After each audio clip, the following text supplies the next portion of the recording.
बिहार की बांकीपुर और एमपी की दतिया सीट पर उपचुनाव की मतगणना अंतिम चरण में है। दोनों ही सीटों पर बीजेपी पिछड़ रही है। इसी को लेकर भारत एक्सप्रेस की संवाददाता कोमल शर्मा ने आरजेडी सांसद सुधाकर सिंह से खास बातचीत की। उन्होंने कहा, बीजेपी जेनजी आंदोलन और एनकाउंटर मामले की वजह से इन सीटों पर हार रही है, इसीलिए प्रशांत किशोर जीत की ओर बढ़ रहे हैं, वरना जिनकी मेन चुनाव में जमानत जब्त हो गई वो कैसे जीत रहे होते।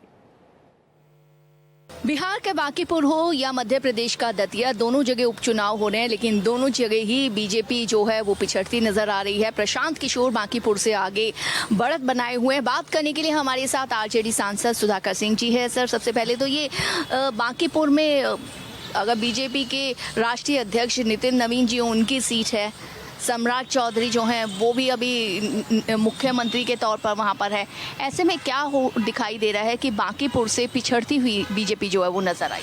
देखिए, बांकीपुर सहित दतिया 3 चुनाव हो रहे हैं देश में, जिसमें 2 पे वो बीजेपी पिछड़ गई है। और यह जो पिछड़ना है ये कोई तात्कालिक कारण नहीं है।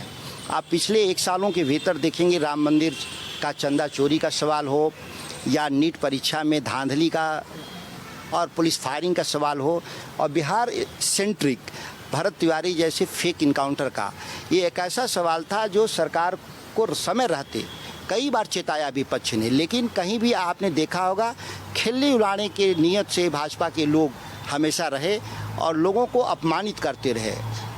ये बांकीपुर का रिजल्ट तो यही होना था। कमज़ोर आदमी भी चुनाव जीतता विपक्ष की तरफ से, और कोई ताकतवर बीजेपी की तरफ से लड़ करके भी वो अपनी सीट नहीं बचा पाता। आरजेडी का उम्मीदवार जो है वो पीछे कैसे रह गया? और रविशंकर, कितने दल बल लड़ेंगे, कोई फर्क नहीं था पब्लिक को।